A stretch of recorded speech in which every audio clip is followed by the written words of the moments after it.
¿Qué tal? Muy buenas noches a todos ustedes. Bienvenidos a una edición más de Botánico. Este es su programa especializado en materia vegetal y sobre todo también en temas de hongos, en temas de actualidad, sobre todo de la mano de los expertos que siempre nos acompañan y nos aportan de sus conocimientos y de su experiencia. Y la verdad que el día de hoy tenemos un tema muy importante, el cual es la hidrosiembra.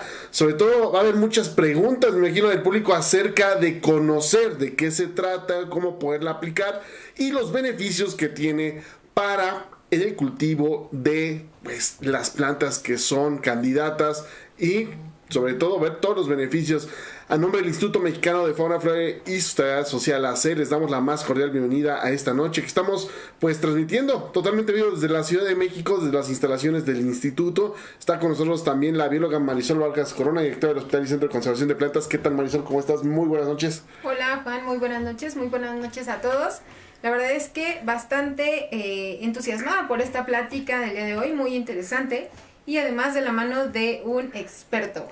Así es, de hecho yo creo que el día de hoy la verdad que Botánico se pone de manteles largos a tener un gran invitado, sobre todo con una gran experiencia, sobre todo con un compromiso docente, y eso yo creo que es un claro ejemplo para todos los que nos dedicamos a las ciencias biológicas, ambientales, veterinarias, que siempre es importante estar capacitándose, actualizándose, pero sobre todo estar en convivencia precisamente con los alumnos. Y el día de hoy tenemos el claro ejemplo del doctor Arcadio Monroy, que en un momento más lo vamos a presentar, pero también saludar a nuestro gran amigo, colaborador, aliado del instituto, nuestro estimado Eric Michel García Flores, director y fundador de Plantalia. ¿Qué tal? Muy buenas noches, mi estimado Eric, ¿cómo estás? ¿Qué tal? Buenas noches, pues motivado, ¿no? Justamente como platicabas, Juan y Marisol, pues es padre ver que pues dentro de la docencia hay un papel muy importante, ¿no? Que es heredar este conocimiento a través de la distinta experimentación que se hace en instituciones como la UNAM, a través de nuestras favoritas plantas y esta ejecución, ¿no? Entonces, un tema interesante, interesantísimo. Y bueno, muchas gracias, doctor Arcadio, por aceptar la invitación, y pues un gran saludo al público que nos sintoniza. ¿Qué les parece si damos la debida presentación a nuestro invitado, a nuestro ponente el día de hoy? La verdad, una autoridad en diversos aspectos. Por favor, mi estimada Marisol, si nos dieras los honores. Con mucho gusto. Él es Arcadio Monroy Ata. Él nació en la Ciudad de México. Es biólogo egresado de la entonces ENEP Zaragoza de la UNAM, obteniendo la medalla Gabino Barreda. Tiene un diplomado en estudios a profundidad en ecología y un doctorado en fisiología, biología de los organismos y de las poblaciones, ambos por la Universidad de Ciencias y Técnicas de Languedoc, de Francia. Desde 1989 realiza estudios sobre la simbiosis micorrícica en el Valle del Mezquital, Estado de Hidalgo. Asimismo, es el responsable de la Unidad de Investigación en Ecología Vegetal y profesor titular A de la FES Zaragoza, UNAM, adscrito a la licenciatura en Biología con más de 40 años de antigüedad docente. Es editor del boletín La Hoja Verde desde hace 25 años. Bienvenido. Muy buenas noches, doctor. Bueno, pues muchas gracias, muy amables de la invitación. Estoy muy contento de compartir con ustedes un tema que me apasiona. Y pues bueno, pues agradezco a todos, a Eric Flores, Juan Jorge Avilés, a Marisol Vargas, pues que estén aquí de anfitriones, y pues yo listo para iniciar. Ustedes me dicen cómo empezamos. Claro que sí, doctor. Adelante, me indica producción que tenemos una presentación. Sí, así es. Perfecto. Entonces, así bueno, es. la voy a compartir, es muy breve, en 15 minutos, y eso dará pie pues a preguntas. Déjame ver, es esta. No se preocupe, doctor, este es su espacio. Al contrario, aquí vamos a estar sobre todo pues muy atentos. Aprovecho mientras para enviar saludos a Bruno Carrasco, que nos escribe desde Ecuador. Dice saludos desde Ecuador, saludos doctor Arcadio. A Donají Hernández, saludos desde México. Hasta ahorita tenemos, y a todos los repetidores que en este momento nos están transmitiendo. Les recordamos compartir la transmisión para poder tener mayor alcance y sobre todo... Y enviar sus preguntas también. Si claro, estén pendientes. Recuerden que estamos totalmente en vivo y pues hay que aprovechar. Adelante, doctor. ¿Se ve esta pantalla que dice hidrosiembra qué es y para qué sirve? Sí, correcto, muy bien. Perfecto, entonces pues iniciamos. Pues lo primero habría que definir qué es una hidrosiembra, cómo se prepara, su aplicación y pues qué formulaciones existen. Es muy breve, solo es una introducción. Bueno, la hidrosiembra como tal es una ecotecnia que nace desde mediados del siglo pasado y sobre todo en los países del primer mundo, en Europa, Canadá, Estados Unidos, pues era un complemento a la construcción de carreteras. Es decir, las carreteras que se construían tenían que tener taludes revegetados. En México, seguramente por cuestiones económicas, no es así, solo se pagaba el costo de la construcción del camino y eso dejaba pues muchos problemas como deslaves, caída de rocas y pues esto ha ocasionado pues accidentes y problemas. Sin embargo, la hidrosiembra pues es una técnica relativamente sencilla que lo que hace es aspersar una mezcla que es semisólida, en donde hay semillas, adherente, fertilizantes, que permite que se establezca una carpeta de vegetación herbácea, y esto, si se hace en época de lluvias, pues es algo relativamente sencillo. Se utilizan máquinas para aspersarlo y ya se tiene la formulación en pues semilíquida o semisólida y pues no es complicado. Y bueno, es una técnica que se llama denaturación. ¿Qué es la naturación? Es el establecimiento de cubiertas vegetales permanentes que favorezcan el desarrollo del suelo en el sitio donde van a crecer las plantas. Es decir, se siembran plantas herbáceas perennes, o sea que pueden estar todo el año, y conforme van creciendo el suelo pues se va fijando. Muchas especies de herbáceas como los pastos pues son excelentes fijadores del suelo porque tienen raíces muy densas, superficiales, de unos 30 centímetros de profundidad, que es suficiente para retener un sitio. Por ejemplo, aquí tenemos un talud desnudo de vegetación, pero la pendiente es muy alta. La hidrosiembra se recomienda para pendientes de 45 grados o menores, y si son de este tipo mayores de 45 grados, lo que se hace es un terraceo con maquinaria que permita que el agua no tome gran velocidad al descender, y bueno, pues ya teniendo estas microterrazas, pues ya se puede aspersar la hidrosiembra. Este es el Palacio de los Deportes de París, está en una zona que se llama Bercy, pues también está naturado con pastos, pero bueno, estos requieren mantenimiento, o tienen que estar podándolos, abonándolos, dándoles mantenimiento como cualquier jardín. Y aquí la idea en los taludes es dejar que la vegetación se desarrolle naturalmente. Y bueno, esta es la hidrosiembra. Hay varias formas de aplicar. Por ahí había en la literatura, en Colombia lo aplicaban con un camión de bomberos. Y bueno, pues es simplemente... Y bueno, también se pueden establecer carpetas de pasto o geomallas. O sea, las geomallas también sirven para proteger el sustrato, y las plantas se desarrollan pues bajo esta malla, y pues es otra forma. O sea, hay muchas técnicas para establecer vegetación en taludes y evitar la erosión. Una técnica que se utiliza también en México se llama geocostales. En inglés es soil bags.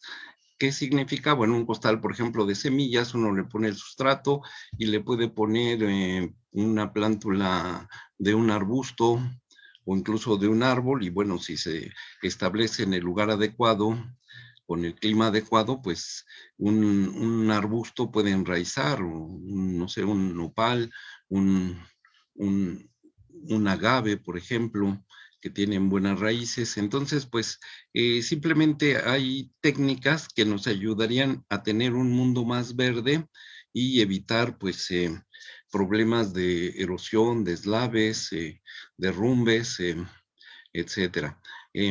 Sí, si tenemos, por ejemplo, plantas leñosas, arbustivas y arbóreas en una pendiente, pues estas tienen la fuerza suficiente para retener el sustrato y evitar deslaves en caso de tormentas muy fuertes o incluso de huracanes. De hecho, esto se ha mostrado en el tsunami que hubo en Asia, en las zonas que había árboles de manglar, no se llevó la playa, pero en donde no había sí, árboles de mangle, pues se llevó la playa y todo lo que había. Bueno, ¿qué es la hidrosiembra? Es una mezcla, decíamos que es un hidrogel o es semilíquido o semisólida, es mitemita, o sea, debe de ser líquida para poder aspersarse. ¿Y qué contiene? Semillas de las especies que uno va a establecer. En el caso de la hidrosiembra, como les decía, son especies de tipo herbáceo, son perennes y pues debe de tener un sustrato que retenga la humedad. Casi siempre son matrices celulósicas.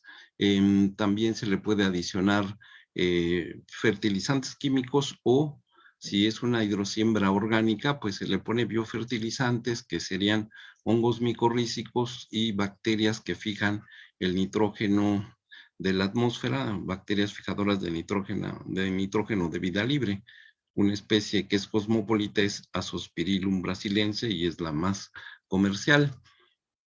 También la hidrosiembra, si uno busca en internet hay muchas decenas de fórmulas de hidrosiembra porque depende mucho del sitio, del clima, de las especies vegetales que se van a establecer, pero contienen algo que se llama hidrogel, que es un polímero, es acrilato de potasio, que tiene la capacidad de absorber 400 veces su peso en agua, o sea, es un retenedor de humedad. Aquí en México lo venden en tiendas como lluvia sólida, y pues sí es un retenedor de humedad. Y también debe de tener un adherente, o sea, algo que permita que cuando se asperse la formulación, pues no se escurra, sobre todo en pendientes, para que las plantas puedan desarrollarse en toda la superficie. Y bueno, se le pueden agregar aditivos en función de las condiciones del suelo. Por ejemplo, si el pH es muy ácido, se le puede agregar cal o es importante ponerle un bactericida y fungicida. Como es una solución líquida, pues pueden crecer hongos e inhibir el desarrollo de semillas. Entonces, hace ya algunos años, viendo las formulaciones de hidrosiembra, dije, bueno, voy a hacer lo que se conoce como química verde. ¿En qué consiste la química verde? En sustituir los productos químicos sintéticos por productos equivalentes funcionalmente, pero de origen natural. Entonces, por ejemplo, para el adherente, lo que utilicé son pencas de nopal, de la especie que está en el escudo nacional, que es la de tuna roja o Puntia streptacantha. Estas se pueden moler y bueno, estas tienen un componente que se llama pectinas, que son, pues es un gel que al solubilizarse en agua, pues sirven de adherente y que han sido la base de pinturas, digamos, ecológicas, así le llaman, o pinturas verdes, desde la época prehispánica. Entonces, ¿por qué es un adherente? Bueno, porque las pectinas, como vemos aquí, son largas cadenas de polímeros, por aquí andan, que tienen cargas positivas, negativas, y eso permite, pues, que se adhieran pues a las partículas de suelo, sobre todo a las arcillas que tienen carga, y bueno, pues permite que funcione como un adhesivo, pero en este caso sería natural. Hay pectinas ácidas, neutras, y bueno, pues sí, el nopal tiene fibras, pero al molerse, pues ya pueden servir como un adhesivo. Entonces, bueno, pues hice una formulación de hidrosiembra 100% orgánica, es decir, sin nada químico. ¿Qué utilicé? El adherente, bueno, los nopales. Como retenedor de humedad usé acerrín, que es, pues sí, también es un retenedor de humedad, tierra, abono orgánico. Otro retenedor de humedad muy bueno de origen natural es el musgo. El musgo retiene igual un 40% de su peso es agua, puede ser musgo seco. Y bueno, hicimos un experimento en condiciones de laboratorio en el que utilizamos una mezcla de semillas de 4 especies de pasto, que aquí están las especies, son pastos comunes que venden en las tiendas comerciales, se llaman pasto resistente para jardín. Y bueno, como fungicida y bactericida utilizamos aceite esencial de romero, el de especie, Rosmarinus officinalis, lo disolvimos como bueno, no se disuelve porque es un aceite, es una suspensión en agua al 2%, digamos 2 mililitros del aceite por 98 mililitros de agua, y pues con esa suspensión rociamos, pues en este caso eran losetas, donde pusimos la hidrosiembra, y las pusimos a 45 grados y las regamos 2 veces por semana durante un mes, y después contamos las plántulas que emergieron y la altura. Entonces, bueno, aquí están las losetas, la formulación, y bueno, ahí está creciendo los pastos, son de 4 especies, y bueno, también lo comparamos contra una geomalla. Bueno, aquí son una tela de yute también, o sea, los resultados fueron muy similares. O sea, son técnicas interesantes. Y bueno, en Zaragoza, en la FE Zaragoza, donde laboro, dirigimos una tesis para comparar geocostales e hidrosiembra en condiciones naturales. Bueno, ahí cerca está del campus de Zaragoza un cerro, que es el Peñón del Marqués, y ahí pues establecimos gramíneas igual, empleando hongos micorrízicos y testigos sin micorrizas. Usamos geocostales y usamos la formulación orgánica de hidrosiembra. Y bueno, siempre con los hongos micorrízicos crecen más y mejor las plantas. Bueno, aquí se está graficando el número de plantas. Y bueno, hicimos 10 repeticiones y los resultados en promedios aquí están. Siempre los geocostales micorrizados tuvieron más plantas, y también la hidrosiembra. Bueno, y aquí están como gráficas. Siempre, pues sí, la micorrización ayuda a que se desarrollen mejor las plantas. ¿Por qué? Porque el 95% de las plantas en la vida silvestre tienen esta simbiosis micorrízica. ¿Por qué la tienen? Pues porque les ayuda a conseguir agua y nutrientes del suelo, porque las hifas de estos hongos exploran un volumen muchísimo mayor de suelo y le aportan a la planta agua y nutrientes a cambio de carbohidratos. Entonces es una simbiosis de mutuo beneficio.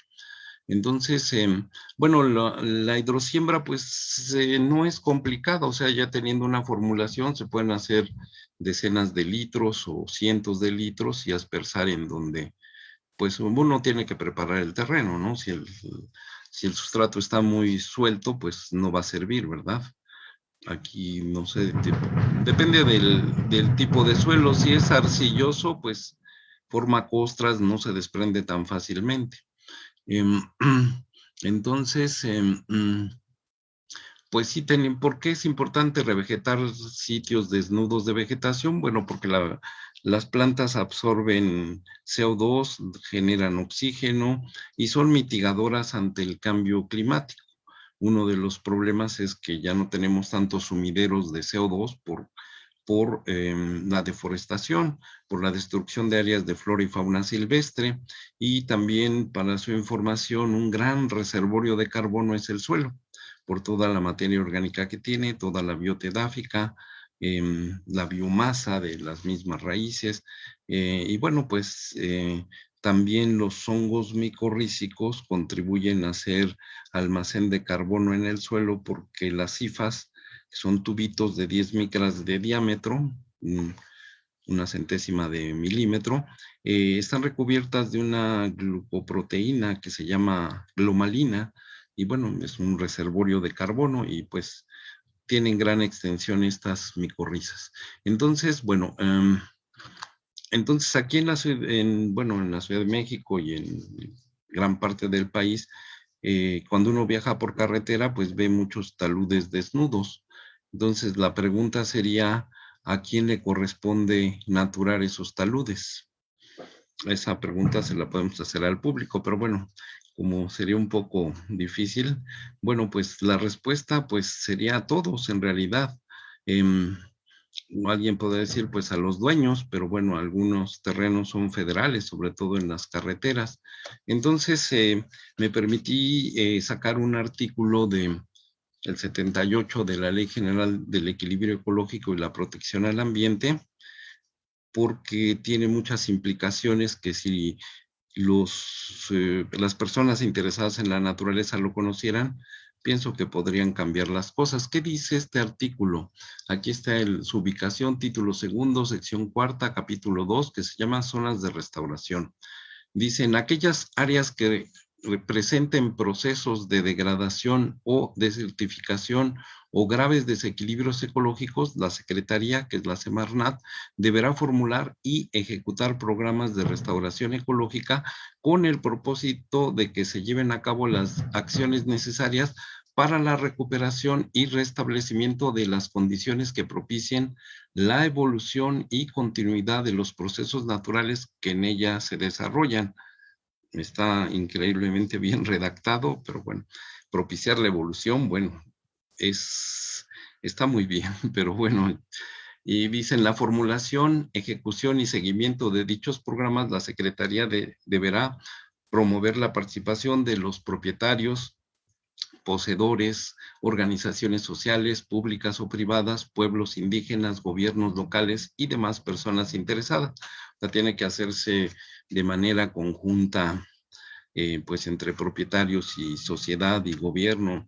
Entonces, bueno, si se aplicara este reglamento, este reglamento, este artículo, pues yo creo que no habría biólogos suficientes para hacer la restauración ecológica de todo el país, que está degradado el suelo en un 48% y todos los cuerpos de agua están contaminados en zonas costeras o hay mucha degradación de flora y fauna silvestre. Entonces, pues si se conociera más la legislación ambiental por parte de los ciudadanos, pues habría que exigirle a la Semarnat que cumpla esto y que aquí estamos dispuestos a trabajar para hacerlo, ¿no? Claro, todo esto va a requerir mucho financiamiento y cosas de ese tipo, pero pues como nadie conoce este artículo, pues es letra muerta y nadie restaura, y la Semarnat, dice, pues no hay presupuesto, no lo sé, pero bueno, digamos que una sociedad no cambia por decreto,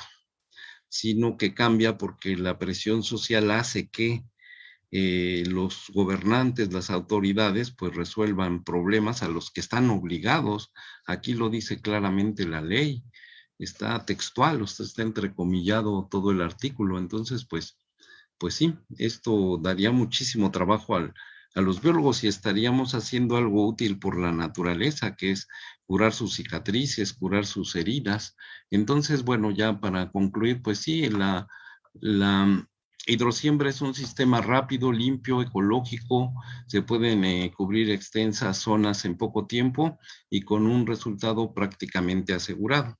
Entonces, pues sí, porque no hay ningún problema para que, si son semillas que germinan fácilmente.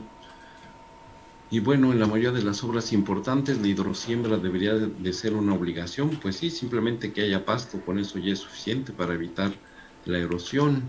Ahora que se ha polarizado el clima, pues sí, es importante que haya naturación de los espacios. Hay muchas técnicas de establecimiento vegetal. Bueno, este es solo un ejemplo de una olla de barro enterrada para un agave lechuguilla en una zona árida, pero bueno.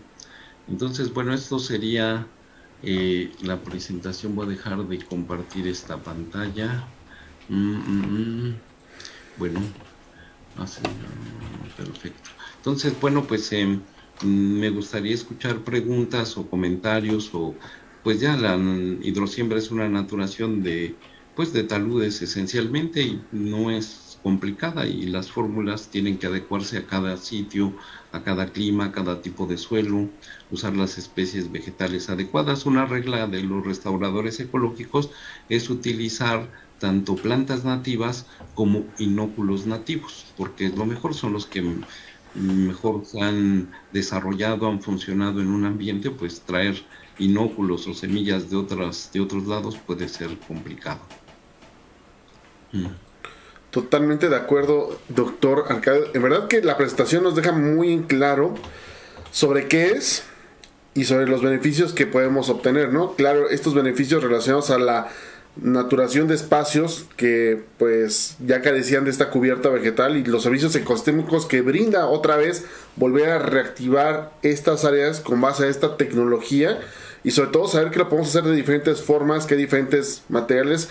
El polímero, por ejemplo, este famoso hidrogel, que yo creo que todo el mundo lo conoce, pero por ejemplo, qué interesante ver que tiene muchas otras gamas reales de uso, sobre todo, pero entender que aquí lo importante es que necesitamos tener estas áreas verdes, porque derivado de esto pasan accidentes como lo que pasó apenas en el Cerro del Chiquihuite, ¿no? Toda esta parte del deslave, porque nosotros al crecer tanto las manchas urbanas, y yo creo que es un problema que tenemos muy grave, doctor, en la cuenca del Valle de México, de que la urbanización es tan extensa que cada vez tenemos más asentamientos irregulares, cada vez la autoridad da permisos y regulariza esos lugares cuando pues no le invierte en otros aspectos que habría siendo, en este caso, el uso de este tipo de tecnologías como la hidrosiembra, pues para al menos garantizar que la estabilidad del suelo, de los espacios.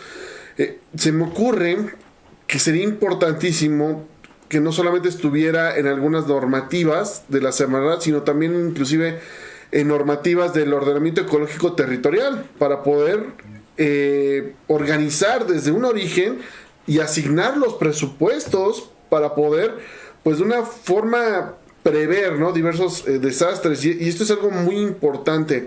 La hidrosiembra puede catalogarse como una herramienta de prevención con respecto al tema de protección civil, doctor. Sí, totalmente. Bueno, existen mapas de zonas de riesgo donde hay un uso de suelo predeterminado, y donde hay pues incluso en el presente hay asentamientos humanos en zonas de alto riesgo sísmico, o de deslaves, o de cerca de erupciones volcánicas, etcétera, etcétera. Entonces, pues si eso requeriría reubicaciones de estos asentamientos. Pero bueno, hace poco vi en las noticias que justamente ahí en el Cerro Peñón del Marqués, donde ya ha habido derrumbes y donde ha habido hundimiento de casas y decesos, lamentablemente, pues las autoridades ya dijeron que van a paliar esto. En donde hay taludes van a poner cemento, que es una forma de retención, pero bueno, eso no resuelve de fondo el problema, porque con un temblor pues no tiene hormigón armado, es decir, estructuras de soporte. Entonces, pues yo pienso que sí, no habría que tener asentamientos humanos en estos sitios, porque pues los desastres pasan y desgraciadamente suceden cada año. O sea, cada año hay derrumbes, hay deslaves, hay huracanes, y pues acaba de pasar en Veracruz, cuántas personas pues fueron afectadas, ¿no? Entonces, pues sí, eso habría que saber, que pues el clima ya cambió, ya se polarizó, ahora hay más lluvias o más sequías, inviernos más calurosos, veranos más calurosos, inviernos más fríos. O sea, es una polarización del clima por el 1.1 grados de más que ya tenemos de calentamiento global en la atmósfera. Entonces, pues sí podría ser pues una herramienta de protección civil el tener este tipo de técnicas de establecimiento vegetal. Y sí, por ejemplo, desgraciadamente, por ejemplo, en zonas como Guerrero, pues las personas viven en la parte baja de las zonas montañosas, y en las partes altas tienen siembras de monocultivos, de cereales, de maíz, por ejemplo, milpas. Entonces, pues cuando viene un huracán de categoría 4 o 5, pues se deslava y se inunda toda la zona habitacional. Eso ha pasado pues ya con relativa frecuencia. Entonces, ¿qué hacer? Bueno, pues sí, o sea, se pueden tener terrazas donde haya estrato arbóreo, se pueden tener árboles que, bueno, se pueden sembrar árboles que ya tengan, no sé, 2, 4 metros, y que cuya raíz pues vaya a retener ese suelo. O sea, hay fotos donde está todo un sitio erosionado y en el centro hay una montaña con un árbol arriba. O sea, el árbol pudo retener todo ese suelo. ¿Por qué? Porque tienen raíces pues muy extensas y raicillas. Entonces, pues su papel es justamente eh, hacer pues una retención del suelo. Y bueno, pues si es un árbol muy, ya que tenga decenas de años, tiene raíces muy gruesas, y claro que ahí no va, aunque venga un huracán, no va a pasar nada. Como decía, con el tsunami del sureste asiático no se llevó la playa. Entonces, sería prever esto. Se puede hacer, hay viveros que venden las plantas arbustivas o arbóreas, y bueno, con técnicas se puede establecer vegetación en un sitio incluso rocoso. O sea, como en uno rocoso, bueno, pues con un geocostal. Yo tomo un geocostal de esos que venden para vender semillas de frijol o de maíz de 50 kilos, y lo lleno con el sustrato adecuado, con retenedores de humedad, con lo que sea necesario, y le pongo un árbol de, no sé, de 1,20 m.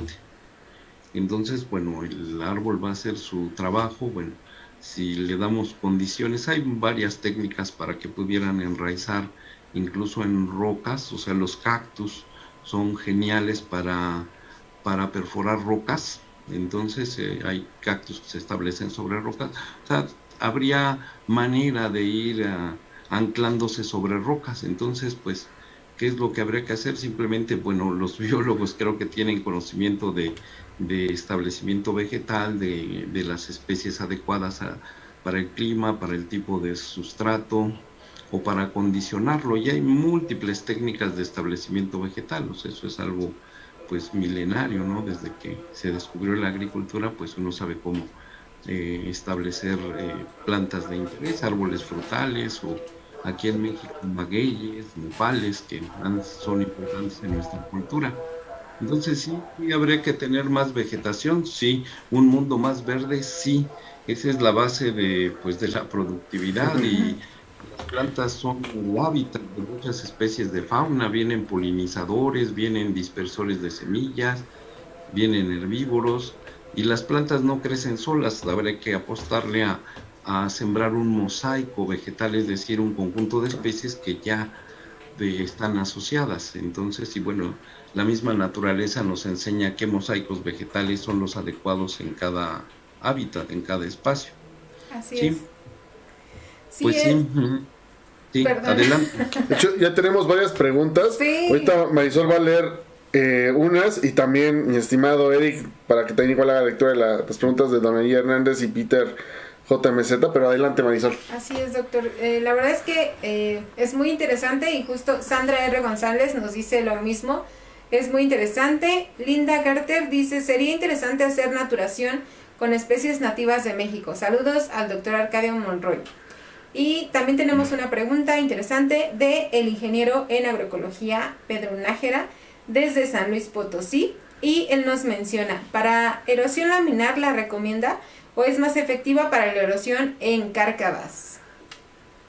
Para ambas. O sea, cada tipo de erosión tiene la planta adecuada para, pues para retener el suelo. En cárcavas se utilizan barreras, ¿cómo se llaman? Presas hay de muchos tipos.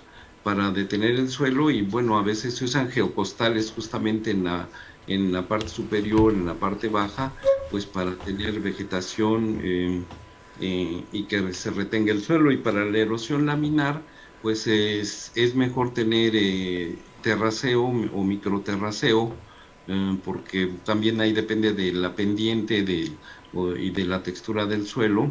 Pero bueno, yo siempre digo esto a los alumnos y espero que los que nos escuchen lo anoten. Todo problema tiene solución si se aplica la técnica correcta. O sea, todos los problemas tienen solución. ¿Qué habría que hacer? Aplicar las técnicas correctas. Entonces, cada caso es particular, pero bueno, teniendo información uno puede saber cómo contrarrestar la erosión. Hay muchas técnicas. Hay técnicas de cosecha de agua, hay técnicas de establecimiento vegetal, cada vez hay más, algunas con tecnología. Los holandeses tienen pues un dispositivo de retención de humedad y pues están sembrando plantas en el desierto. Gente del norte de África están utilizando nopales, pencas de nopal, ponen nopales debajo de un arbolito y también es una manera de retener humedad de forma natural, pues son, pues el nopal tiene, pues sí, las sustancias para tener hidratación y no retenerla, pero las raíces la van a encontrar. Entonces, pues sí se pueden resolver cualquier pues problema de erosión. La CONAFOR aquí en México tiene un video que está en YouTube de técnicas de restauración ecológica y son esencialmente de control de erosión por 20 tipos, son 24 videos de 2 o 3 minutos, los recomiendo, está en YouTube, yo lo uso a veces en mis clases de restauración ecológica y ya les dice cómo detener los diferentes tipos de erosión y sobre todo de cárcavas, que es un problema pues en el país sobre todo en ambientes semiáridos hay lluvias muy intensas que se llevan toneladas de suelo, entonces hay enormes cárcavas y bueno, pues eso requiere tratamientos adecuados, pero la vegetación es la mejor forma de retener la erosión, pero hay que ayudarle. Sí. Sí, gracias al señor Pedro Nájera y también a Linda Carter, estoy de acuerdo que las especies nativas es lo mejor, tenemos una gran riqueza biológica, ecológica y hasta cultural, entonces pues estamos en un país maravilloso, debemos debemos de reconstruirlo, de mantenerlo, pues su instituto, pues suena muy bien lo que hacen ustedes, Instituto Mexicano de la Fauna, Flora y Sustentabilidad Social, pues ustedes deberían de ser líderes en muchos trabajos de restauración ecológica. Bueno, pues sí saben que a partir del 5 de junio se inauguró la década internacional de la restauración ecológica por parte de la ONU. O sea, es una década en la que van a dedicar recursos para proyectos de restauración ecológica a nivel global. Y sí, ya empezaron en República Dominicana, hay un proyecto a 4 años para restablecer manglares, justamente para evitar, como es una zona donde pasan huracanes, y bueno, pues está muy bien, eso es justamente reconstruir todos los daños que le hemos hecho a la naturaleza. Se puede, hay técnica, hay maneras, hay ejemplos de reconstruir cualquier ecosistema terrestre, acuático, marino, se pueden reconstruir porque sabemos cómo funcionan los ecosistemas, simplemente es poner los elementos adecuados para que la misma naturaleza retome su camino.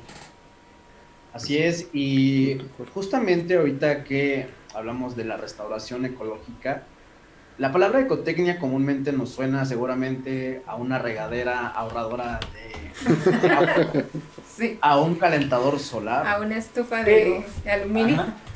Ajá.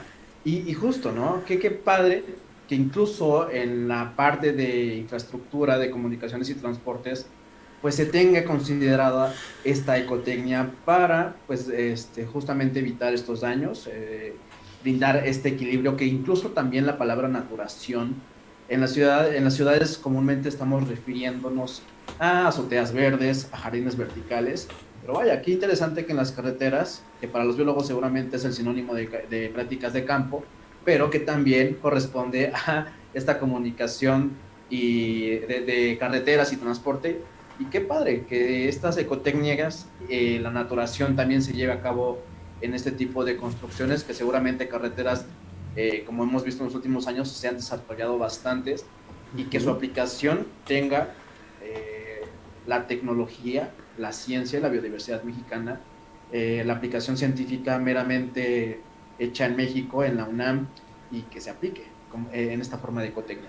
Justamente nos preguntan en la transmisión, Donagi Hernández nos pregunta, doctor, ¿qué se puede hacer cuando la hidrosiembra es contaminada por algún agente casual? Bueno, sí, en efecto, o sea, como es húmeda, los principales contaminantes que hemos encontrado son fúngicos y bacterianos. Cuando lo hacemos experimentalmente, pues sí se llena de hongos y eso ya inhibe el desarrollo de semillas. Entonces lo que hicimos para resolver este problema es agregarle un bactericida y fungicida natural, que es el aceite esencial de romero, de la planta que viene del Mediterráneo, que usaban los egipcios para embalsamar a las momias y que tiene múltiples aplicaciones. El romero no es el romerito mexicano, sino es el romero que se utiliza en la sopa de brujas, así le llaman, ¿no? Tiene muchos usos, pero pues sí es un excelente fungicida y bactericida, y eso inhibe, bueno, cuando uno va a tener la mezcla de hidrosiembra por varios días, pues sí conviene ponerle este fungicida, que es natural y además huele bonito, entonces no va a pasar absolutamente nada. Y pues sí, habría que controlar la contaminación sobre la biológica, porque pues si no se va a inhibir el desarrollo de semillas, en efecto. Pero sí, se puede controlar, tal vez haya otros, depende de la contaminación que se tenga, pero este es uno general que es funcional. Y bueno, está reportado así en la literatura, entonces pues usémoslo. Bueno, si lo han usado desde hace miles de años los egipcios en todo el mundo, pues bueno, pues sigue funcionando. Yo lo uso cotidianamente para muchas cosas. Tiene muchas aplicaciones el romero. Bueno, ahí está la química verde, o sea, en lugar de comprar streptomicina o bueno, es un fungicida o algún bactericida, pues le ponemos el romero y es igual de funcional o hasta mejor. Entonces, pues bueno. Muchas gracias. Justamente también tenemos otra pregunta. Nos dice Peter JMZHDZ, que supongo que se llama Hernández. Nos dice lo siguiente: saludos, doctor, gracias por compartir su conocimiento.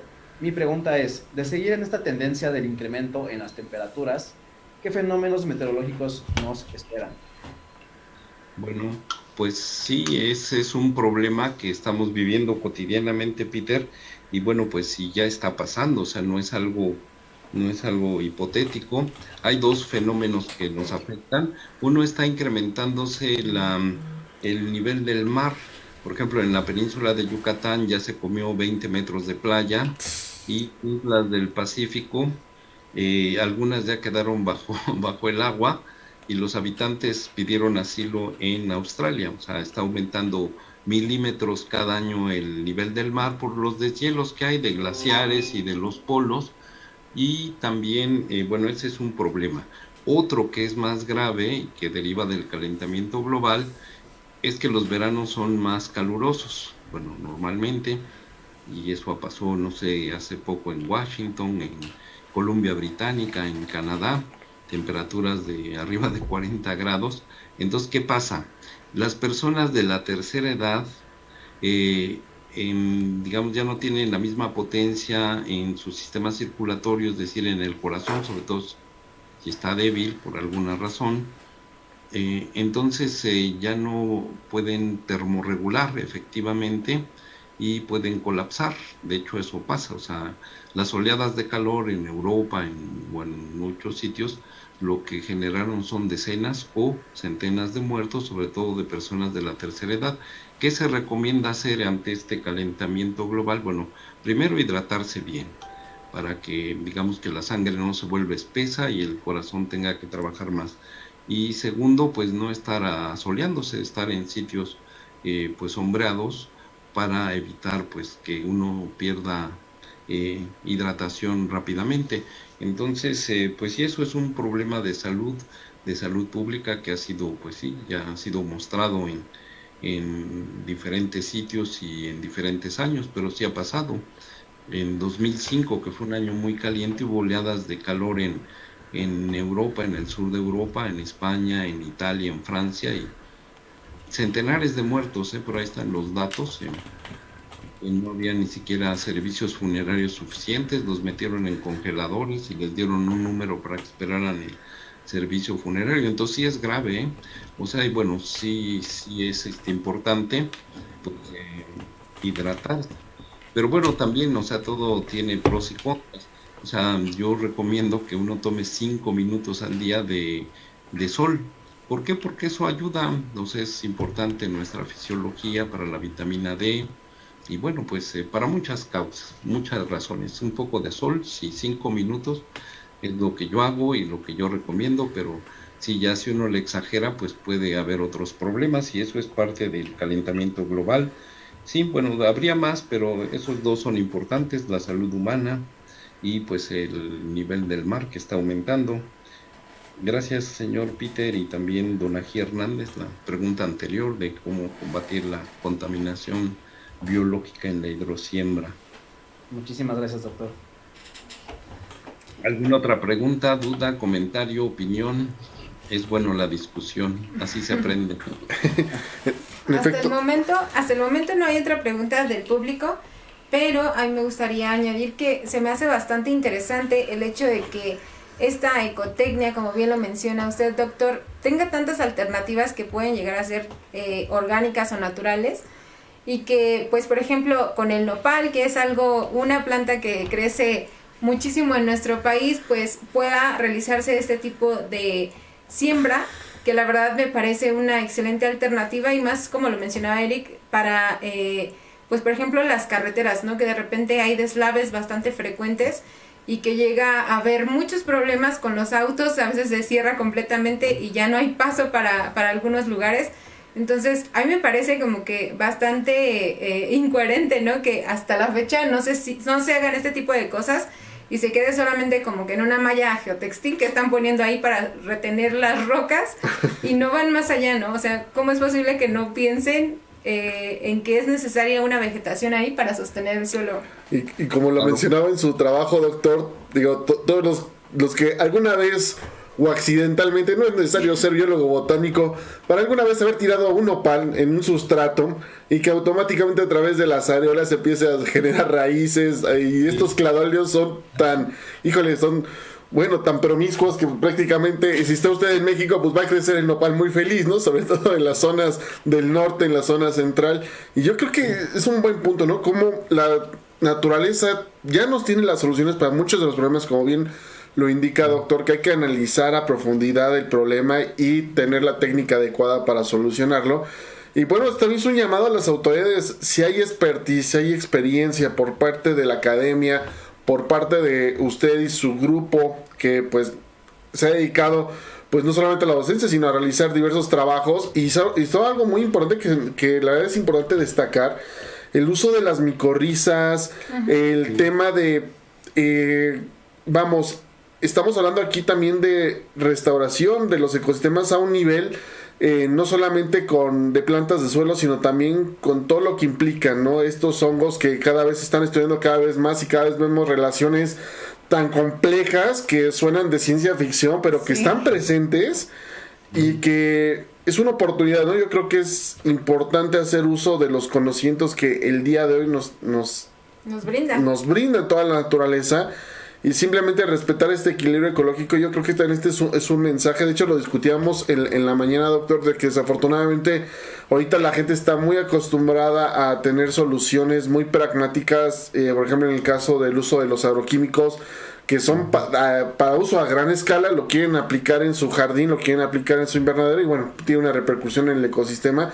Y si aquí que estamos hablando de la rehabilitación, de la restauración ecológica de taludes, a través de el aceite esencial de romero, y nos lo está brindando el especialista, pues caray, hay que hacer caso precisamente a todas estas actividades, a todas estos usos de estos productos naturales. Así es. Bueno, si me permiten, voy a hacer un ejemplo también de aplicación de la hidrosiembra, que es a través de lo que son los cuadros verdes. Este es un cuadro verde que se cuelga, aquí está, y que tiene en la parte de atrás, pues una caja en la que hay sustrato con hidrosiembra para que se pegue, y enfrente tiene plantas. Yo le puse una tapita para pues poder ponerle una planta así de maceta, puede estar aquí sin problema, no pesa mucho, y pues esto es sencillito, como dirían los argentinos. De hecho es una práctica que hacemos en laboratorio, entonces pues es hacer cuadros verdes, pues es interesante. Y qué hace, bueno, estas mariposas son de son como calcomanías, pero están pegadas sobre latas de refresco o de cerveza. Y bueno, con silicón las pegué. ¿Y cómo se aspersa esto? Con un aspersor de agua. O sea, simplemente se le pone agüita una vez a la semana y ya, o sea, las plantas van a estar bien. Y bueno, como todo debe de tener mantenimiento, ¿no? Uno puede ver si le hace falta un poco más de agua o algo así. Entonces, bueno, es un cuadro verde que se cuelga en cualquier pared y es un cuadro vivo. Voy a dar la vuelta para que lo vean. Ok. Pero pueden ser de cualquier tamaño y pueden ponerse. Lo que se recomienda son plantas crasas porque pues son las que pueden resistir mejor en la sequía porque ya tienen su almacén de agua. Entonces, bueno, esto puede ser algo incluso comercial, ¿no? Hacer bonitos cuadros y comercializarlos. Pues si alguien tiene esa curiosidad de hacerlo, pues es muy sencillo. ¿Y qué hay atrás? La formulación de hidrosiembra. Yo le pongo arriba, por cuestiones de estética, tela de yute, que es también muy barata, muy fácil de conseguir. Hay hasta de diferentes colores. Y bueno, pues sí, ahí es cuestión de creatividad de la persona que arme el arreglo adecuado, pero siempre con plantas crasas, que pueden ser, pues hay euforbias, que es una familia africana, hay crasuláceas, que hay muchas. México es centro de origen y diversificación de crasuláceas. Puede haber cactus pequeños, hay cactus de 5 centímetros ya de estado adulto, o algún agave pequeño, como el agave lechuguilla. En fin, o sea, tenemos una gran diversidad para hacer algo muy estético. Y bueno, ahí es la creatividad de cada quien. Y bueno, puede ser un cuadro para su sala o para regalar en Navidad. Totalmente de acuerdo, estimado doctor Arcadio. En efecto, de hecho, qué padre que nos indique que pues aquí podemos aplicar también los principios, las bases de la hidrosiembra para poder pues llenar esas áreas verdes tal vez en nuestro hogar y sobre todo tenerlas ahí junto a un lugar donde hay bastante luz para que puedan crecer bien sus plantas. Y como bien lo menciona, pues todo esto requiere mantenimiento, requiere la supervisión de la parte humana y en efecto para pues promover tanta necesidad tenemos ahorita en las zonas urbanizadas del incremento del espacio verde. Ya lo platicamos por el tema del cambio climático. Pero, ¿qué cree, doctor? Ya se nos está terminando el tiempo. Se nos fue muy rápido la sesión, es que sí, la plática del día de hoy. Pero me gustaría mucho que podamos emitir algunas conclusiones de parte de usted, de parte de Eric, Marisol, para poder dar pie al programa. Sí, miren, una conclusión que es importante y en relación a la observación que hace Eric Flores, ¿cuál es la diferencia, digamos, entre una naturación urbana y una restauración ecológica en campo, en una carretera? O sea, la naturación es una jardinería especializada. Una azotea verde, un muro verde requiere mantenimiento, requiere trabajo de un jardinero especializado y todo un tratamiento desde la instalación. Tiene un costo, o sea, es jardinería especializada, requiere trabajos de mantenimiento, y cuando uno hace restauración ecológica, uno establece plantas para que se automantengan, para que solitas se encuentren su camino a través de un proceso que se llama sucesión ecológica, que maduren hacia un estado de equilibrio donde sean más resilientes, es decir, que puedan resistir perturbaciones. y así trabaja la naturaleza. Y si la persona pone los elementos adecuados en esta restauración ecológica, el tipo de suelo, la cosecha de agua, el tipo de plantas, la composición del mosaico vegetal, va a funcionar perfectamente, como hay muchos ejemplos. Entonces, pues sí sería diferente. Entonces, en campo habría que apostarle a una restauración ecológica. Uno lo siembra y en la época de lluvia sí, pues que encuentren su equilibrio. Si está bien hecho, se va a desarrollar la vegetación. Y en cambio las naturaciones tienen más finalidad estética, tienen una función, digamos, pues más social, digámoslo así, tener un mundo más verde en las ciudades, que es necesario. Ya no hay espacio, hay que usar muros y azoteas, pero esas requieren mantenimiento.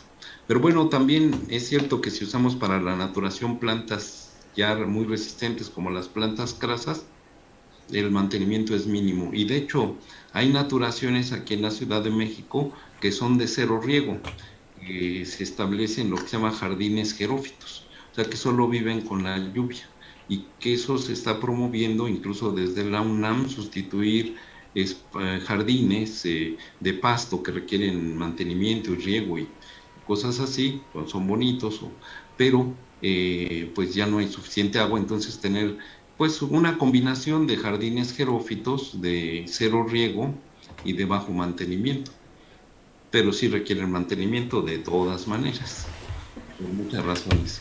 Pues sí, esa sería mi conclusión, que tengamos un mundo más verde. Hay muchas técnicas para establecer vegetación, incluso en casa podemos tener muchas plantas de interior, y eso nos hace la vida más alegre, nos acerca un poco a la naturaleza.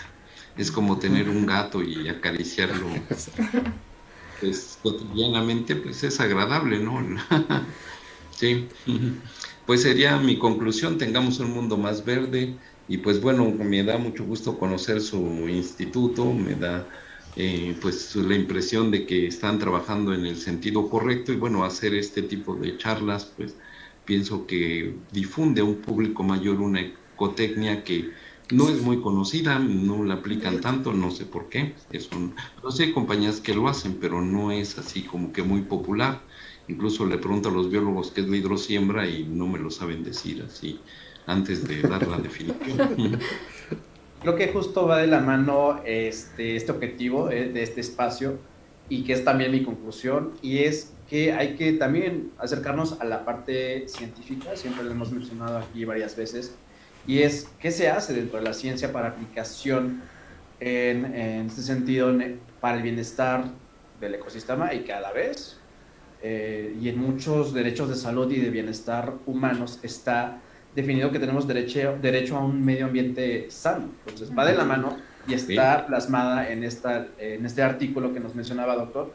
Y sí, qué bueno que tenemos también esta plática con usted, porque así hacemos una apertura, comunicamos al público que nos escucha, que sepa que existe la hidrosiembra, que así nos permita demandar justamente que en estos espacios vacíos que veamos en carretera pues se implemente esta ecotecnia con un sustento en la biodiversidad mexicana y en el ecosistema. Entonces esa es mi conclusión. Falta también, como siempre en otras cosas, promover el quehacer científico, el quehacer biológico, siempre en beneficio de la biodiversidad y el ecosistema. Sí, estoy de acuerdo. La ciencia es digamos que la gran herramienta para descubrir, conocer, comprender el mundo y poder aplicarlo, y en el presente pues buscar soluciones sustentables, que es necesario reencontrar un equilibrio sociedad-naturaleza. En efecto, y bueno, si me permiten terminar con un chiste malo, pero cuando me preguntan por qué me dedico a la botánica, porque de alguna manera soy botánico, es que cuando inicié pensé que la botánica era la ciencia de las botanas. Todos lo pensamos, ¿verdad? Después ya me di cuenta que eran las plantas, pero bueno, no importa. Dije, bueno, son bonitas y ya me dedico. ¿De qué andamos botaneando al final del día? Sí, ¿no? Por eso se llama botánico también aquí. Exactamente, para platicar de plantas y botanear. Exactamente. Exacto, la ciencia de las botanas. De plantas y de hongos y botanear. ¿Alguna conclusión, mi estimada Marisol? Sí, pues yo creo que hacer un llamado justo a las generaciones actuales, a las nuevas generaciones, a no romperse la cabeza, no buscar el hilo negro de las soluciones que tenemos ya a la mano, que ya existen, y que, como bien lo mencionaba, doctor, son cosas que simplemente con ver o ser un poco más observador en la naturaleza, comprender que es un sistema, pues tenemos ahí las soluciones a la mano, y pues tomar acción para comenzar a reverdecer todos aquellos espacios que a veces era como justo esta como limitación, ¿no? Que eran espacios difíciles de repoblar de nuevas plantas o de vegetación. Pues esta es una excelente opción. Entonces yo haría ese llamado justo a estas generaciones, a las actuales y a las que vienen, a hacer pues énfasis en este tipo de ecotecnias. Muy bien, en efecto, de hecho, yo creo que las conclusiones que brindó tanto Eric, Marisol y usted, doctor, yo creo que nos dejan todavía más en claro hacia dónde tiene que ir dirigido el conocimiento, el uso de esta pues técnica especializada que busca, como bien lo mencionamos, la restauración de los ecosistemas a través de la sucesión biológica, que en efecto es increíble, la verdad, la sucesión biológica, como es el abrir el camino en los espacios donde antes existía vida y por ciertas razones pues se perdió, y otra vez la naturaleza vuelve a retomar el camino. Pero también, doctor, agradecer y hacer un reconocimiento a su trayectoria. Ser docente durante 40 años yo creo que no es una labor fácil, sino es una labor de pasión, una labor de compromiso con la formación de las nuevas generaciones de los profesionistas en las ciencias biológicas.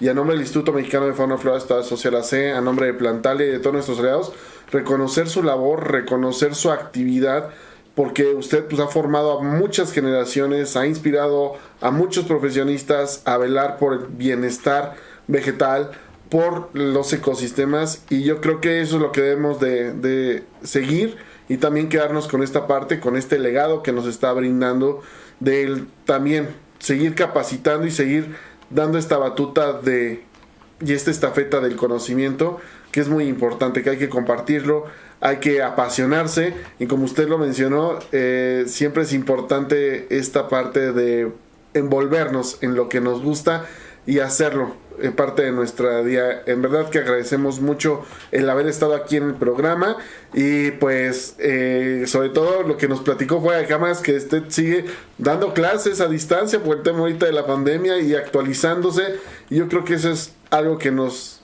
indica y habla muy bien precisamente de su labor y de su congruencia como académico, como investigador y como docente. Gracias. Muchas gracias, doctor. Muy bien. Gracias.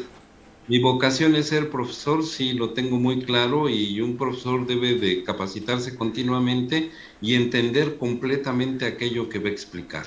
Entonces, pues hay que estudiar, y como el conocimiento avanza rápidamente, hay que actualizarse todos los días.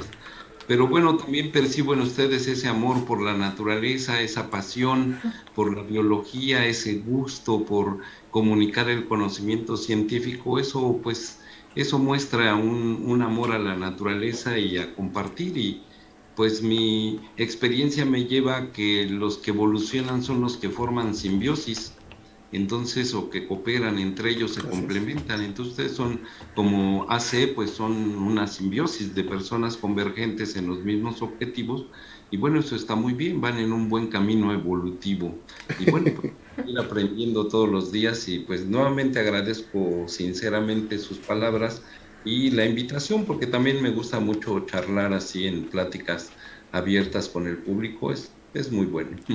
Siempre se aprende. Totalmente de acuerdo. Quedan por ahí unas preguntitas, pero con mucho gusto ahí los vamos a... Saludos hacia usted, doctor. Y la verdad que nos da mucho gusto. En verdad también muchas gracias, Eric, también por estar aquí como siempre. Plantalia también en la actualidad de los últimos temas. También recordarles que en 15 días los esperamos con un nuevo tema aquí en Botánico, de la mano de los especialistas en materia pues de plantas, de hongos, y sobre todo con aspectos que tengan que ver con el equilibrio del ecosistema, y sobre todo la parte fundamental que es también nosotros ser actores de cambio a favor de el medio ambiente. Se despide de ustedes Juan Jorge Avilés Ortega, presidente del Instituto Mexicano de Fauna y Flora y Historia Social AC. La bióloga Marisol Vargas Corona. Mi estimado Eric. Eric, acá, de Plantalia. Muchas Y pues nos vemos aquí en 15 días. Muchas gracias, doctor. Muchas gracias, Marisol y Juan. Gracias. Recuerden que el equilibrio entre el ser humano y la naturaleza es la esperanza del coexistir. Nos vemos en la próxima edición de Botánico. Hasta dentro de 15 días. Bye.